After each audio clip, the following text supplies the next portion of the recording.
अस्सलामुअलैकुम। मोहम्मद अज़हर सिद्दीक अपने programme political diaries के साथ हाजिर खिदमत है। खुशखबरी एक बड़ी दे दूँ, बल्ला मिल रहा है और बहुत जल्द मिल रहा है। क्या उस बल्ले का फ़ायदा होगा, ये एक अलहदा इशू है और बड़ी तफसीली मुख्तलिफ टीवी चैनल से मैंने जो बात कर रहा हूँ और मैं उस बात पे कायम हूँ।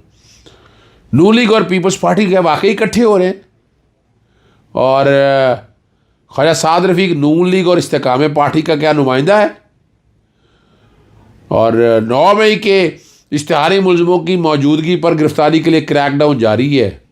तहरीक इंसाफ की खातून रहनुमा को पुलिस के तशद्दुद के मुकदमे में अदालत पेशी और अलीम आदिल शेख को जेल में सहूलियात के हवाले से बुला रही है और जज अबुल हसनात जो है ना बड़ा गुस्से में आ गए हैं, शदीद बरहमी का इजहार कर दिया है। यानी और छुट्टियाँ भी ली है, तो छुट्टियाँ तो मलिक बशीर साहब ने ली हैं वैसे कह रहा हूँ, लेकिन ये साइफर केस 8 फरवरी से पहले कंप्लीट करना चाहते हैं। इमरान खान की एक और नाअहली, सवाल ये है कि इमरान खान की जो नाअहली की दरख्वास्त है इमरान खान साहब की,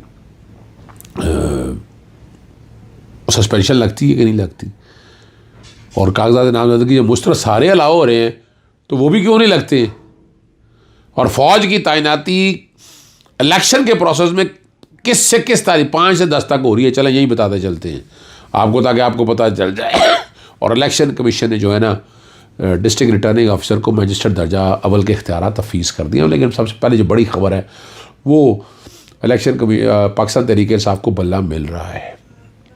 नज़रसानी की दरख्वास्त बड़ी लॉजिकल तैयार हो रही है, अब पता फाइल कल कब करते हैं, और उस पर लार्जर बेंच बनाने की बात होगी और लार्जर बेंच बड़ा बेंच होगा। बेंच यही बेंच नहीं रोकेगा, मैं नहीं समझता कि उस बेंच पे लोगों का माइंड बड़ा, यानी आपने देखिए जो बातें मैं कहता आया हूँ वो बातें कैसे साबित हो रही हैं। मैंने रात भी आपको तफसीली बताया, फिर बताता जाता हूँ कि इलेक्शन कमीशन ये कह रहा है, वो स्टैंड उनका यही है कि अगर सिंबल नहीं है, इंतखाबी निशान नहीं है तो पार्टी कुछ नहीं है, पार्टी की हैसियत ही कुछ नहीं है।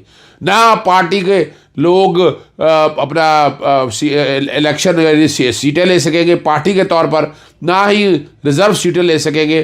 तो पाकिस्तान तहरीक इंसाफ को टेक्निकली किस तरह आउट किया, तो क्या इन हालात में आगे इलेक्शन होने चाहिए? मुझे अगर मुझसे पूछते हैं, जब तक ये प्रोसेस कंप्लीट ना हो पाकिस्तान तहरीक इंसाफ को तो माइनस करने वाली बात, और जितना डिले कर दिया सारे प्रोसेस को, बड़े सवालात उठ गए हैं इस बात के ऊपर।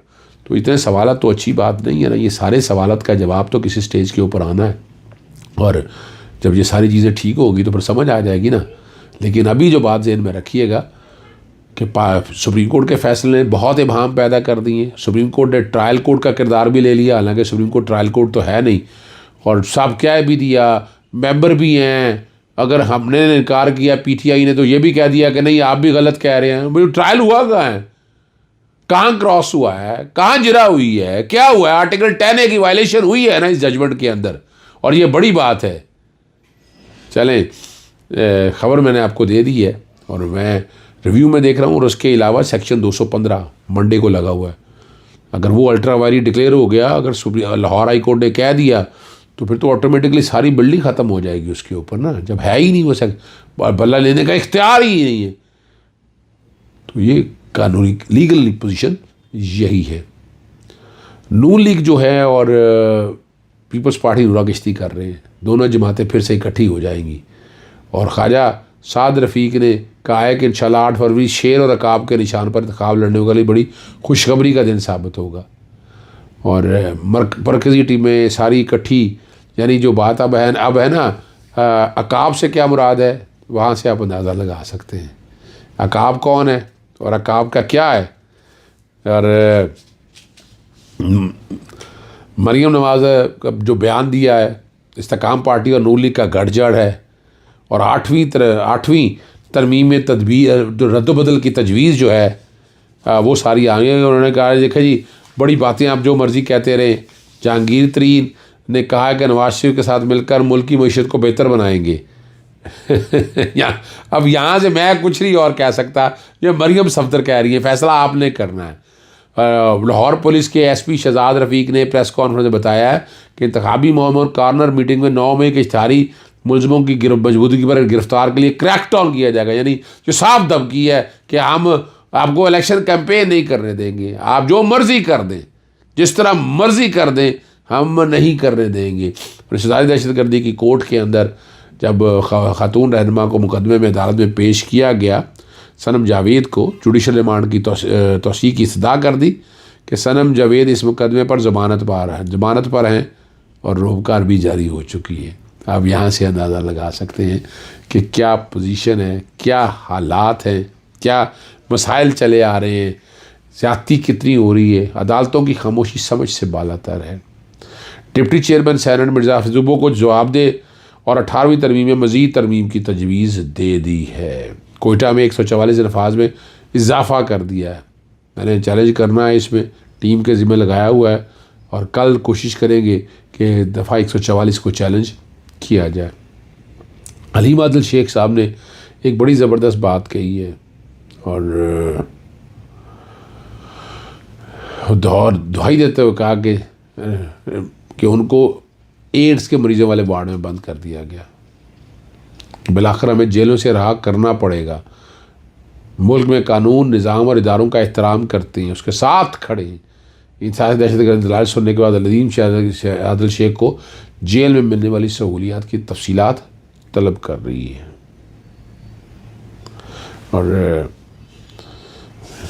बड़ी ज़बरदस्त जो बात मैंने सामने रखनी है, मतीउल्लाह ने बात की है और मतीउल्लाह ने जो बात की है मेरे पास इसका जवाब नहीं है जी। मैं बताता चलूँ आपको, इस इलेक्शन में जो कुछ होगा उसकी ज़िम्मेदार किसी एस्टैब्लिशमेंट पर नहीं, चीफ जस्टिस और उनके 2 साथियों पर होंगी। अब लफ्ज़ पता नहीं सही है या गलत है, जिन्होंने शर्मनाक फ़ैसला किया। अब शर्मनाक पता नहीं, मेरे पास लिखा है, मैं पता नहीं है या सही है, मुझे नहीं इस बात का पता। ये फ़ैसले, ये पार्टी इंतखाबी निशान वापस लेने के फ़ैसले के बारे में बात हो रही है। बहुत इख्तलाफ रहेगा मतीउल्लाह जान के साथ और हसनात के साथ भी, असतूर के साथ भी, लेकिन इस मामले में वो जो सच बोल रहे हैं, सच बोलने का मेरे पास कोई हल नहीं है। आखिर में ऑफिशियल सीक्रेट एक्ट में जो साइफ़र केस चल रहा है, जज अबुल हसन जुल्करनैन को बड़ा शदीद बरहमी का इजहार हुआ कि वोकला नहीं है। मेरी सिकंदर जुल्करनैन से मुलाकात हुई, एक इंसान को सारा दिन भाई, और भाई क्या वो लाहौर के रहने वाले हैं यार, ठीक है ना, और 2 बार की मोहलत ख़त्म पर फैसला महफूज किया और समाअत जो है वो आज के लिए मुलतवी कर दी। यार वो वकील है भाई, क्या ऐसा क्या हो गया है कि क्यों नहीं देखा जा रहा? और इस सारे मामले में आगे आना पड़ेगा ना।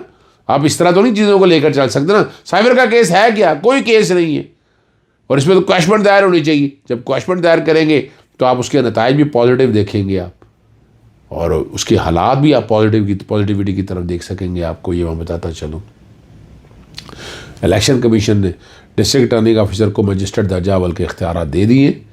फ़ौज 5 से 10 फरवरी तक तैनात होगी। फ़ौज और सिविल आर्म फोर्सेस तैनाती का नोटिफिकेशन जारी कर दिया है और फुल प्रूफ सिक्योरिटी के लिए सिविल आर्म फोर्सेस और बाकायदा ज़ाब्ता अखलाक भी जारी कर दिया है। इलेक्शन कमीशन अभी तक तो साफ शफाफ इलेक्शन कराने में नाकाम हो चुका हुआ है। कोई ऐसा स्टेप हमें नज़र नहीं आता जिससे पता चलते हो कि प्लेइंग फील्ड या लेवल प्लेइंग फील्ड चल रही है। सिर्फ जो कुछ हो रहा है सारा कुछ आप देख रहे हैं। इससे इलेक्शन की क्रेडिबिलिटी पे बड़ा बुरी तरह से असर पड़ चुका हुआ है और शकू शवात अपनी जगह पर मौजूद है। बैरून मुल्क से ऑब्जर्वर आएंगे भी तो कितनी जगह पर जा सकेंगे? यानी कुछ 80-90 हज़ार अगर पोलिंग स्टेशन होगा तो कितने में चल जाएंगे? 5,000 भी लोग नहीं होंगे। 500 1,000 भी अगर हो तो 1,000 ऑब्जर्वर 9 पोलिंग स्टेशन एक दिन में कैसे कवर कर सकता है? इतना आसान काम नहीं है। पाकिस्तान तहरीक इंसाफ को एक वॉलंटियर फोर्स बनानी पड़ेगी। वॉलंटियर फोर्स जो सारे मामलात को देखे, शुरू से लेकर आखिर तक देखे, और अगर वो देखेगी तो आसानी रहेगी। और वॉलंटियर फोर्स आपको पता है व्हाट्सएप पे और इस तरह पे लेके कोई मुश्किल काम नहीं है। ये फिज़िकल फोर्स आपको चाहिए जो ग्राउंड लेवल के ऊपर मौजूद हो, जो इलेक्शन को मॉनिटर कर सके। और इसको इलेक्शन को मॉनिटर अगर आप करेंगे तो इलेक्शन आपका है, वरना मसाइल रहने। मैं बता दूं आपको, बार बार ये बात वार्न कर रहा हूँ कि इस इलेक्शन के लिए आपको बहुत जान मारनी पड़नी है, दिन रात एक करना पड़ना है, नींदें हराम करनी पड़नी है, और मैदान में आकर खेलना पड़ेगा तो तब आप ये इलेक्शन ले सकेंगे। इलेक्शन ये आपका है, पाकिस्तान तहरीक इंसाफ का है। इतनी फसाइयत के बावजूद भी, ऐसे हालात के बावजूद भी इजाज़त चाहता हूँ। अस्सलाम वालेकुम, अल्लाह हाफ़िज़। पाकिस्तान जिंदाबाद।